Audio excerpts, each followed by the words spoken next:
చూడండి ఫ్రెండ్స్, విలేజ్లో ఉంటే ఇట్లా బెండకాయలు తర్వాత గడ్డి అన్నీ చేసుకుంటూ ఉండాలి. సో ఆవు పేడంతా తీసుకొచ్చి ఇక్కడ వేస్తాను అనమాట.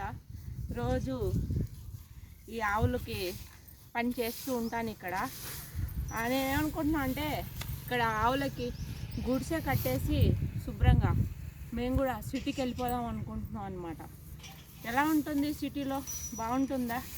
రోజు ఈ ఇంటి పని, ఈ ఆవులకి పని చేయలేక అలసిపోతున్నా అనమాట.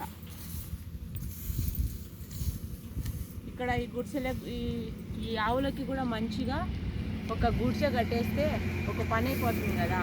ఎందుకంటే వర్షాకాలం ఎండల కాలము బాగుంటుందని ప్లాన్ చేస్తున్నాము. గడ్డి కూడా అక్కడ సంవత్సరానికి సరిపడా తీసుకొచ్చి పెట్టాము. ఇది వరి నార వస్తుంది కదా, అప్పుడు మా ఆవుల కోసం సేవ్ చేసి తీసుకొచ్చి ఇలా పెడదాం అన్నమాట. ఇంకా మాకు టెన్షన్ లేదు. వీటికి ఒక గుడిసె వేసేసి ఈ గడ్డి ఇక్కడ వేసేస్తే బాగుంటుంది అని ఆలోచిస్తున్నాము. సో ఫైనల్గా మేము అనుకుంటున్నానంటే సిటీకి వెళ్ళిపోవాలనుకుంటున్నాను. చూద్దాం నా ఆశ నెరవేరుద్దో లేదో అని చిన్న ప్లాన్ చేస్తున్నాం అన్నమాట. బాగా కాళ్ళు నొప్పి వస్తున్నాయి ఫ్రెండ్స్, పని చేసి. ఎవరెక్కడ మా చింతకాయలు తెంపుతున్నారు వాళ్ళు. పట్టుకో.